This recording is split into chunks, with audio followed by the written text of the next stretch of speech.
And we are back. Good morning, good afternoon, or good evening, ladies and gentlemen. I'm your host, Habitual Line Crosser, and today, Knox is going to tell us more about communists, apparently. You want to tell everybody? Come on up. So what's happening in the world? Speak. All that? Really? All that? Okay. Best of luck to you, dude. So today's episode of USA versus the world. I realized I forgot that in the last video, and for those of you who look forward to that part of this, I'm sorry. And for those of you who look forward to this strictly because I pronounce things in terrible ways, because I'm partially dyslexic and mostly autistic, thanks for coming back. Thanks for queuing me up, different HLC. The HLC that's enjoying his weekend and didn't just get off of work like me. I hate him. Anyways, did you know that out of all the firearms that are owned by civilians in the world, around 46% of all of them are right here in the United States? Around 120 guns per 100 Americans. God bless America.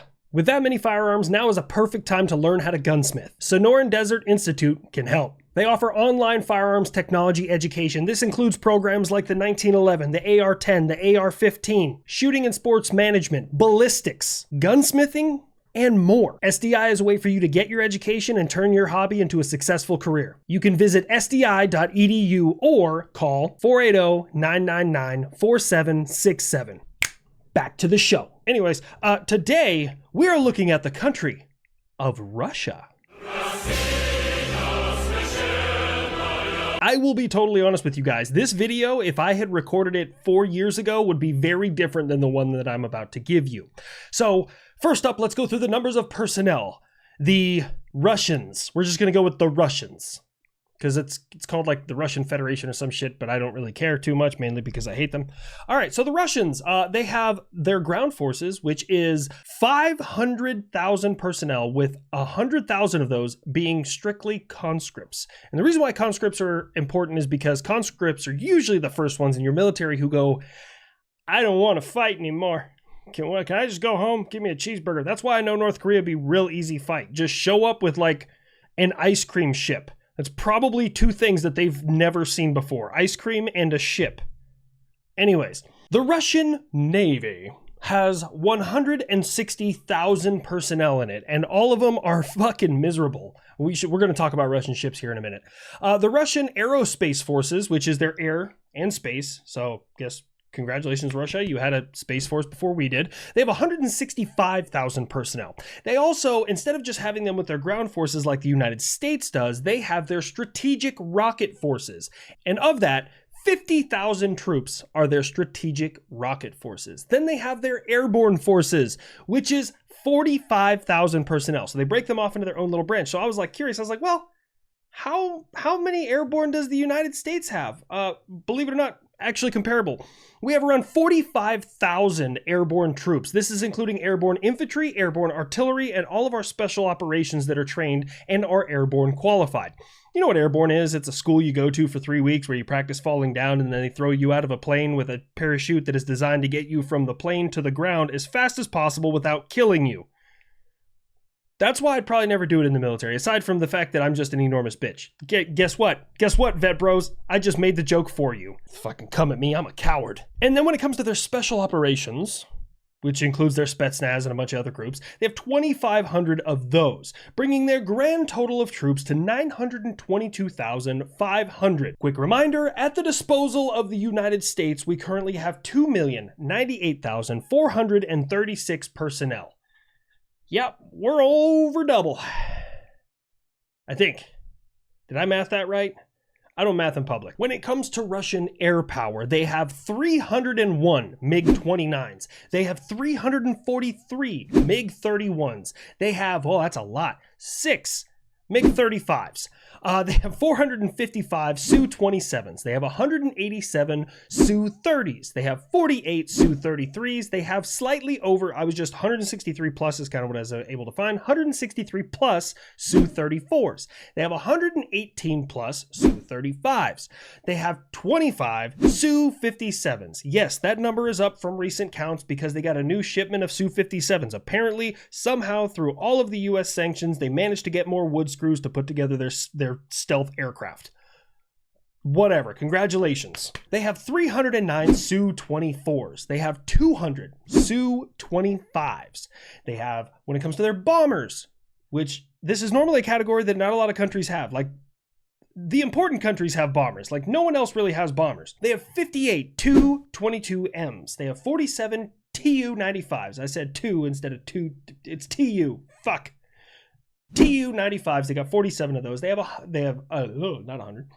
They have 15 Tu-160s, and they have 14, and the reason why I wanted to include this command and control aircraft is because it's one of the few countries that has something that compares to the United States, like our AWACS and other things that we have that do command and control from the air.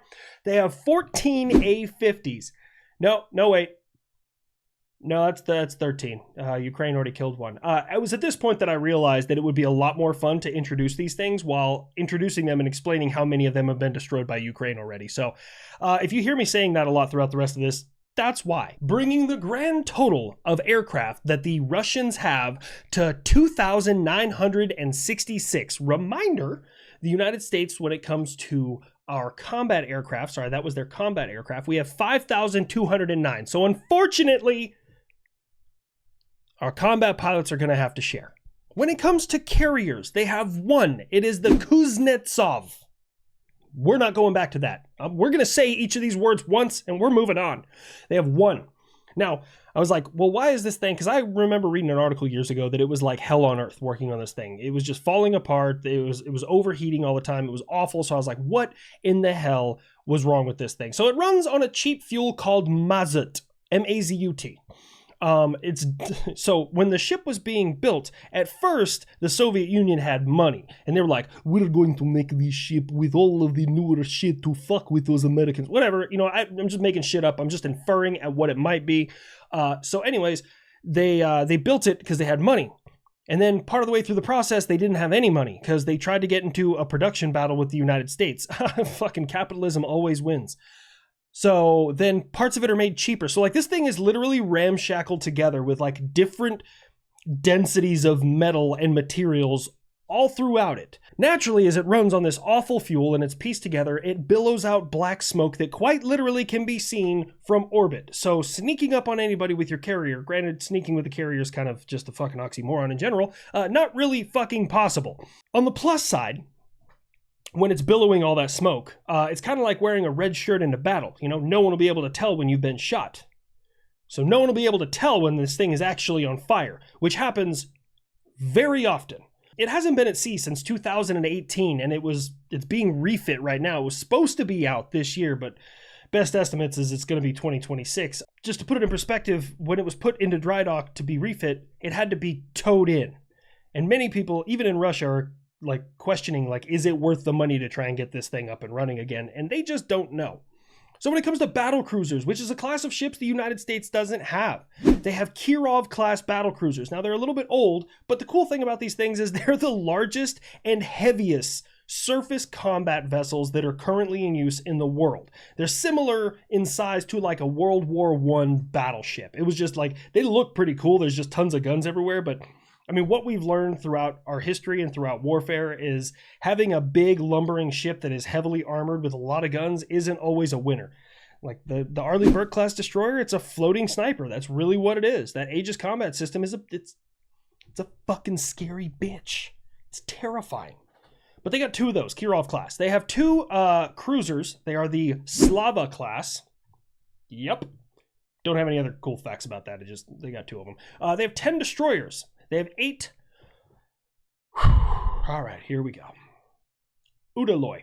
Not going back. There's 3 of those currently in dry dock getting refit. And then they have 2, and I remember this from another country, Sovereignty class destroyers. And I'm about to... Oh, God. Oh, man. I am allergic to Russian propaganda. Nox, yes, I sneezed. It's not anthrax, I promise you. You can go to bed. Moving on, they have 12 frigates. They have 2 Kivrak class, 2 Neustrashimi class. I had like verbal constipation there. I really had to push that one out. They have 3 Admiral Grigorovich class. There we go. They have 2 Gepard class. I remember that number or that name because the Germans have the Gepard. And they have 3 Admiral Gorshkov class. When it comes to their corvettes, now this they have a gang of. They have 82 corvettes, similar to how the United States has like 73 fucking Arleigh Burke class destroyers. We got a lot of destroyers. Actually, I think the number's 74 now because we just sent one. You know, like whatever it is, sent it out. It's done. It's complete. Whatever. I don't know what the word is I'm looking for right now. Fucking the tism is strong with me. I have missiletism. I don't have boatism. Stay with me here. But most of those corvettes are the Grisha class and the Tarantul class. And the only reason I can say the Tarantul class is because it looks like the word tarantula, which may be what that means. I didn't even look into it. They have 2 amphibious warfare ships, the Albion class. Recognize that from a lot of video games because there's always Return to Albion. They have 12 tactical ballistic missile subs, or just ballistic missile subs. They have 5 Delta IV class and 7 Borei class, B-O-R-E-I. I don't know what those are, but anyways. And then they have 11 cruise missile subs. 4 of them are Yasin class, and 7 are Oscar II class. They have 13 nuclear attack subs. Now, when you hear nuclear attack, we're not talking about like it just has nuclear missiles. We're talking about like it is nuclear powered and it's designed to go hunt other subs, similar to like the American Seawolf class. They have 6 of those currently undergoing refit, but they have 2 Sierra II class. They have 2 Victor III class and 9 Akula class. That's a fun word to say. Too bad it's just for an awful country. Now, when it comes to diesel electric attack I might be having a stroke. Anyways, the diesel electric attack subs, they got 20 of those. Never mind. Sorry, my numbers were off. They have 19. One of them is sitting at the bottom of the channel in Crimea. Thanks, Ukraine. They have 8 Kilo class, 10 improved Kilo class. I was trying to find the difference between the two, and I wasn't given much information. And 1 Lada class. I'm not going to go over American ships. I've done it repeatedly. I want to get into the war plan and explain a lot of their stuff. So we're going to continue on to Russian tanks. Now this number, these numbers kind of make me like, on one point, it's like, that's a lot. But on the other hand, it's like, it's not very good of a lot.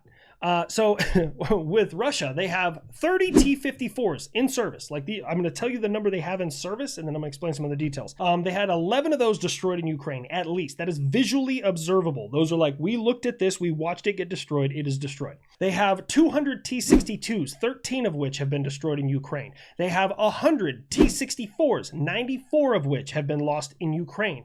They had 950 T-72s. They have an additional 7,000 in storage, and they've lost 1,515 of those in Ukraine. They have 250 T-80s. They have 3,000 of those in storage. They've lost 950 of those in Ukraine.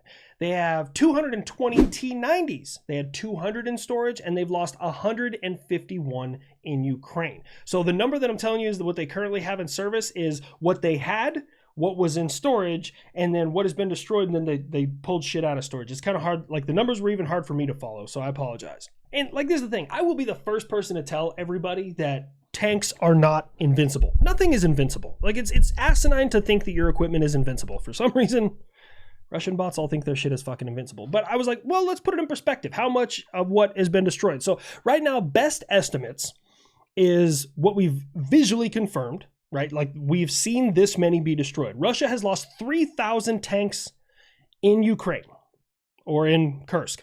I don't really know. It just says in the Ukraine war, 3,000 that we've visually seen. Some estimate those numbers as high as 8,000. We don't know, so I shot low. Ukraine, we have visually identified that they have lost 700 tanks. You know, I gotta hand it to the guys. They're punching up like a fucking champ. Now, if you're like, well, you know, America's lost tanks too. America, you know, did this. We've done this. You know, how many did you lose in your wars? Okay, so I looked into it. In Desert Storm, the United States lost 23 Abrams. 9 of those were to friendly fire, and 2 were destroyed to avoid capture.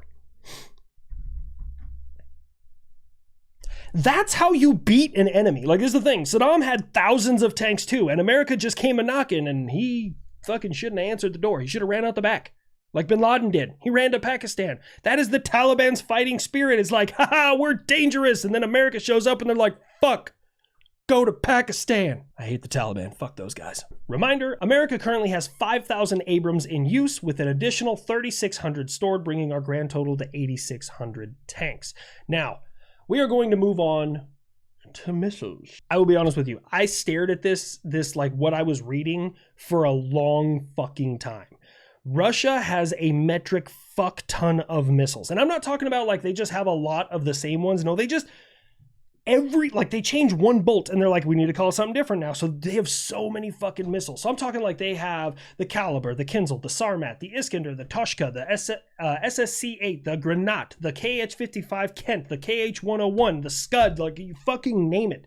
They have just a shit ton of missiles. Now the Sarmat, I really wouldn't bank on that one considering recently it turned their launch pad into a 200-foot wide crater. Sorry. You probably just like not suck at rocketry. So I looked into it, and as of right now, Russia has exactly, there it is. Okay, 0 hypersonic missiles. Now here's the thing: the Kinzhal goes this fast. It is hypersonic. No, that is not what a fucking hypersonic missile is. Hypersonic refers to a terminal hypersonic, meaning in the terminal phase of flight, it is moving at Mach 5 or greater. The Kinzhal does not, because the Kinzhal does not have a powered descent, because the Kinzhal is a lightened, shortened fucking Iskander that they strap to the bottom of a plane and they gave it increased range because they fire it from 40,000 fucking feet in the air. Congratulations. It's an air-launched ballistic missile. If you had done that shit, I'd been like, yeah, cool, that's a hypersonic. It's actually a hypersonic. They just don't have one. They think that if any time throughout its flight path it hits hypersonic speeds, it's a hypersonic. And if that is your logic for hypersonic, let's go down the list here. The V2, hypersonic. The Scud, hypersonic. The fucking Minuteman III, hypersonic. The Trident II, Trident I, hypersonic. The Sprint missile, well, the Sprint missile actually does hit endoatmospheric hypersonic speeds. The United States made that in 1964. So it's the silliest looking missile in the world, but God, it had a nuclear warhead. It was a surface-to-air missile, and that fucker moved at Mach 10 in under 10 seconds. Also cooked itself in the process. It's like 4,200, 4,600 degrees in like a matter of seconds. That's why we know it's fucking hard to do, Russia. Shit. Now, when it comes to their air defense system, it's hard to find the numbers of things that they have. Like, I looked on many different sites and I could find some numbers here, but then they would contradict here. So I'm going to skip some of the numbers. They do have the Tor, the Pantsir, the S-75, the S-200, S-300. By the way, I did find out, and I confirmed this in several different locations, that 11 of the S-300s have been lost in Ukraine. Fun fact. They have the S-400, unable to get the exact numbers there, so I left them out. The S-500, rumor has it, from Ukraine. They said they've destroyed one of them. I have been waiting with bated breath because nothing would make me happier than finding out the only operational S-500, because they only have one of them in operation, got fucking smoked. That would make me so unbelievably happy. They have the Buck, the KH-12 Cub, the the 9K-33 Osa, the 9K-22 Tunguska, fun-ass word to say, the SA-13 Gopher. By the way, I did confirm they have lost 46 of those in Ukraine. The ZSU-23-4 Shilka, we actually have one of those at the Air Defense Artillery Museum right here in Fort Sill. And I will tell you, after like seeing it compared to like next to American equipment, it's ramshackle. No wonder we make fun of y'all shit. Like, it's literally parked about 35 feet, not even 35 feet, maybe about 30 feet from a fucking Bradley linebacker. And you see the Bradley linebacker. It's fucking seamless. It's put together. It's solid. And then you see the Shilka, and it looks like it's made out of sheet metal. Like, it just looks like a pile of crap. And then right across the way, next to the Bradley, you have a LAV-25 that is set to, it's an air defense version of it or something like that. It's got like a fucking M134 minigun on it. And that thing looks put together. And then you look back at the Shilka. And then right next to the Shilka, literally like 4 feet from the Shilka, is the biggest blunder of research and development that has ever happened to any defense contractor, the Sergeant York. And the Sergeant York was a cool idea. It was a twin 40 Mike Bushmaster that had radar guiding and heat seeking and stuff like that. And I did a whole breakdown of like why that thing was just a failure of research and development. It was also heavy as fucking hell. And there's like 2 of them that still exist in the world because they shut the program down. And one of them is at the Air Defense Artillery Museum right here on Fort Sill. It's really cool to see. But anyways, yeah, the Shilka, pile of shit. And last but certainly not least, let's talk about artillery. The 2B16 Kona. They have 75 of those, 13 have been lost in Ukraine. The M46, The D20, not the 1D20. Do I have my dice in here? I haven't played Dungeons and Dragons in a long time. Shit. Anyways, the D20, they have 100 of those, 700 in reserve, and they've lost 36 of those in Ukraine. The D30, 564 of those in use. They have 4,000 in reserve, and they've lost 103 in Ukraine. The MT-12 Rapira, they have 500 of those, 800 in reserve, and they've lost 32 in Ukraine. The 2A-36, Gyatsint. Did Russia just sucker me into saying some shit that a fucking... Oh my God, never mind. They have 141 of those in use. They have 1,000 in reserve, and they've lost 47 in Ukraine. The 2A-65 MSTA-B, or Musta-B, they have 100 of those, 250 in reserve, and they've lost 120 in Ukraine. The 2A-65 is their newest gun that has ever been used in Ukraine. All of the rest of their guns that I just went over for their artillery was made 1970s and before. Now, I'm not saying that's terrible. Like, the Patriot system was developed in the 70s and started being produced in the 80s, but we just continue to update our shit. I don't know if they updated their shit. When it comes to self-propelled artillery system, they have the 2S1. Oh, is that a Y? Gvozdika. Fuck. 130 of those. They have 1,800 in reserve, and they've lost 134 of those in Ukraine. The 2S3 Akitas. Fuck. Hang on, I gotta read this one up close. Akatisaya. I don't know if that's right, but I'm gonna go with it. 600 of those. They got 750 in reserve, and they've lost 166 of those in Ukraine. They have the 2S4 Tiuplan. We're going with that. 39 of those. They have 160 in reserve, and they've lost 50 in Ukraine. The 2S5 Gyatsint S.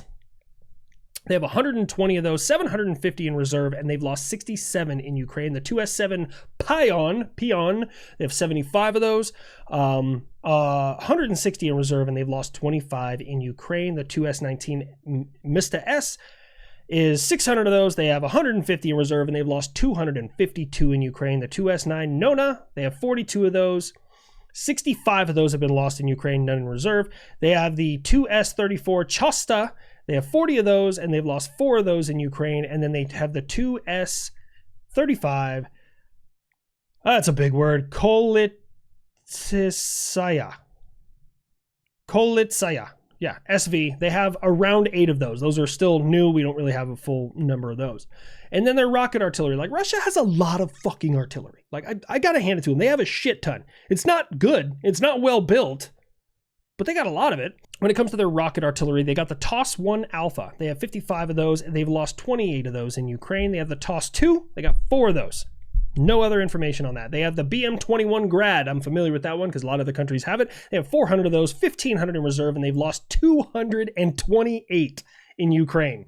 They have the BM-27 Urgan. They have 200 of those, 550 in reserve, and they've lost 85 of those in Ukraine. They have the BM-30 Smerch, 120 of those, and they've lost 2 in Ukraine. The Tornado G, they have 160 of those, and they've lost 19 in Ukraine. And then they have the Urgan 1M, they have around 6 of those. They have a lot of fucking artillery. I didn't even add it up because it's just not even worth my time. They beat us in that category, hands down. Now, finally, after I just regurgitated tons of numbers, we're going to move on to the war plan. I like doing that with this microphone. I don't know why. I genuinely apologize for that. And G-Van, while he's editing this, is probably like, fuck my ears. Sorry, guy. So unlike a lot of different countries that I do this on, like the one I did recently with the United Kingdom, you should totally go check that out. In those, I was looking for areas that were uninhabited, so that way landing large numbers of troops and logistics was easier. Russia has quite the opposite problem. I need to land close enough with a minimal amount of resistance because almost their entire population lives in Western Russia, around Moscow and all those other places near Finland, fucking Poland, like all those places on the western side. That's where they all live. The east side is there's nothing. Their population per square mile is like less than 2. And we do square miles here, not kilometers, because there's no metrics on the moon. You can fight me and say that they use metrics. I don't give a shit. We're going to say it. We're going to say it. So I was like, how do we land close enough? How do we provide enough pressure? And I took into account, which was really kind of a fun thing to do in this, I took into account that they're currently in a special military operation, which is a fancy word for fucking war, with Ukraine. So I took that into account. I was like, well, where are their forces currently at? Their logistic lines? Where would I want to land? And it really made a lot of sense. Like, we don't want to hit them where they already are. We want to hit them where they're not and force them to flex and maneuver in different areas. So it was really kind of an interesting thing. So I broke it down into phases. Phase 1 is we're going to amass a large number of ground forces from the United States in Finland. Now, I know Finnish. I know you guys just want us to drop boxes of sniper rifles and let you disappear into the woods. Trust me, as much as I would love to do that, there are some rules for this USA versus the world, and we do mano e mano. You can use your allies to move your troops around, but it is 1v1, no nuclear. So sorry, Finland, you're going to have to sit this one out. But we're going to amass a large number of ground forces in Finland because of where they're going to push to, and I'll explain that here shortly. So we're going to have ground-based air support and strategic bombers housed in Alaska. We already have a lot of them there, but that is their main role is anti-ship against the North Sea Fleet and defensive counter-air against any bombers or anyone comes over the poles or anything else like that. Like, that's their primary role in this entire thing. And the bombers are staging there until we get to one of the other phases. This is going to be a real near simultaneous attack. So like the phases is just getting things set up where you need them. The Pacific Fleet is going to be in charge of, and they're going to be staging. Their goal is to eliminate all assets at 33 Prichal, which is apparently a naval base, and Katerni, which is an air base. When they do this, they want to keep their fleet out as far as possible. They can use Japan as a staging point to launch their short-range fighters and bombers to eliminate from, but they want to try and keep as much standoff as they can because that'll increase detection range of enemy missiles and enemy aircraft, and also decrease the amount of certain types of aircraft that are able to get within range of that battle group. So close enough that we can hit them, but far enough out that we have a good amount of standoff. It is 81 miles from the edge of Finland, around 81 miles from the edge of Finland to Kupacheskaya Gavan Naval Base. That being said, I wouldn't push U.S. forces into the Baltics to fight them head on. We're going to use our stuff to our advantage. So from Finland, we're going to be softening those targets with American HIMARS. That is well within the range of American HIMARS. And if we can sink as many of those ships as humanly possible, then we won't have to worry about them on the high seas. Our Navy is going to be vital in this entire thing. That'll also limit their ability to conduct counterattacks. We're going to have a large naval force push in from the north around Finland.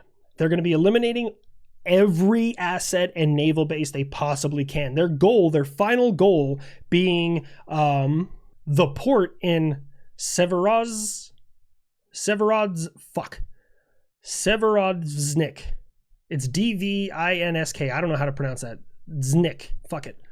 But they're going to be pushed around the north of Finland. They're going to be taking out Zapadnaya, Litsa, subbase, the Grimika, fuck man, my Russian is just not good, naval base, and eventually pushing all the way down to the Neoskaya, missile test site, because that'll allow us logistic support to come in through that port once we are able to seize that. Now, as the U.S. forces, when they start to push in across the border of Finland, you will have a contingent push north and help the Navy seize that port with as little, damage or threat to civilians as humanly possible. Because the end of the end goal in this is actually not to just eliminate Russia. No, it's actually, we'll get there. I don't want to jump ahead. We're going to have a smaller contingent of sub and surface vessels, and they're just going to choke the Black Sea. That's all they're going to do. They're going to sit right outside of Istanbul, and anything from the Black Sea Fleet tries to come out and get logistics support, or tries to get any supplies in, or tries to come out to back up their buddies who are getting smoked in other places, they're going to be sunk. You're going to circumstantially cut off the Black Sea Fleet, which is going to ultimately give you the Ukrainians a lot of upper hand. Now you're all staged. That's the initial step. Phase 2, ground forces with naval air support will seize Drokovo airfield. That airfield is just north of Moscow. And the reason why that's important is because that will be a staging location for logistics, for explosives, for strategic bombers, for anything else that needs to come into the country, because B-52s and B-2s from the United States and Alaska can range that. So they can fly in, get fuel, ammo, whatever they need to, and then go in and do their bombing runs, which is important for the next phase. The rest of it, sustainment operations, will filter through Finland, which is probably the closest thing. So once the Navy seizes that port, if we need to get things in through port because it's easier instead of bringing them through land on Finland, then that's what we'll do. during phase 2, part of our goal is going to be eliminate their ability to get equipment. So if we find equipment stored anywhere, we level it. Every last little piece of equipment gets destroyed. Doesn't matter what it is. Doesn't matter if it's a flashlight or a fucking tank. It gets eliminated. We then also focus on eliminating all of their ability to produce these items. This is going to cause the enemy to start fighting a losing battle, because you can have as much equipment as you want, but if you have no way to shoot that equipment, if you have no way to move that equipment, circumstantially, you're going to be really struggling at that point. Now, I assume somewhere around phase 2, you're going to start seeing Russian forces breaking from the lines in Ukraine, whatever they can spare, and pushing up to try and stop the American advance, which is why we're going to transition American forces that are stationed in Poland and Germany to reinforce Ukrainian forces and keep the pressure on them, because somewhere their line is going to break. I don't know where it's going to be. They could push north and hold us there, and then the Ukrainians are going to break through, or they can not reinforce up there, and we're going to push in through the north. So that we're using the amount of geography that they have to control to our advantage and space them out as thin as we possibly can. Now, keep in mind, they're not going to have any bullets, beans, and gasoline, because we're going to be eliminating as many of those as we possibly can. Remember, this is not with nukes, because nukes, this would be a 5-second video. With nukes, everybody dead. So that's why I didn't go into it. Phase 3. This is a very important phase. Find and eliminate all enemy leadership. All of them. If they're in charge of a military group at any level, they must be eliminated. And here's why. It's interesting because the end state goal of this is not just they surrender. Like, yeah, that's easy. But the end state goal of this one you could circumstantially solidify NATO and the United States position forever, like throughout all of history, if they just switch sides. Now, granted, Russia isn't, they don't have much right now, but they would get infrastructure, they would get roads, they would get a lot for joining the team, but they hate us, and so does China. So like, you get the 3 big contenders and they're all fighting with each other, and if 2 of them just joined up and were like, hey, we're homies now, life would change a whole lot. Because phase 4, offer a conditional surrender and transition back to local power. Because if we just get a surrender and we leave them on their own, it's going to create a vacuum. Now, that vacuum is going to have individuals who are buying and selling those weapons to people who do not like the United States. So if you cut the head off the snake, you eliminate the power, you eliminate their equipment, you eliminate everything else you need to do, and you go, hey, here's our conditions. We'd like for you to surrender, and then this whole thing can be over and we'll transition power back to you. I think that's the way to really go through with it, because not only are you offering, because Russians are stubborn, they're absolutely stubborn, and they will fight a lot, and they will fight till damn near the last fucking man. So offer them a way out. Be like, hey, look, can we continue this bombing campaign? Can we continue this awful shit? Yeah. Or we could just let you guys surrender and we'll give you back power. And now we'll transition into a humanitarian role. I think that's really the way to go about it. So I hope you guys like my breakdown. There was a lot of things that I took into account that I wasn't really able to mention. I see a lot of you guys talking about that in my comment section. I want you to know that I do read the comment section, and I do try and take as much of that as I can. But if I take every last little thing that I looked at, like I probably researched for 10, 12 hours on this one. If I took every last little thing that I looked at and I brought it out to you and why I did it this way and all that stuff, this would be like a 3-hour video, guys. So I am trying to keep it just kind of boom, boom, boom. This is what's going on. This is what we do. This is what we do. This is what we do. Well, I think that about wraps it up. So as always, do not give in to the 22 a day. Every single one of you are amazing. If you'd like to support the channel, please go to habituallinecrosser.com, get yourself some merch, maybe buy me a beer or something like that. I want you guys to know from the bottom of my heart, I'm so thankful that I'm able to create these things and you enjoy them. So all I will ever ask is just please watch my videos. So without further ado, play me out.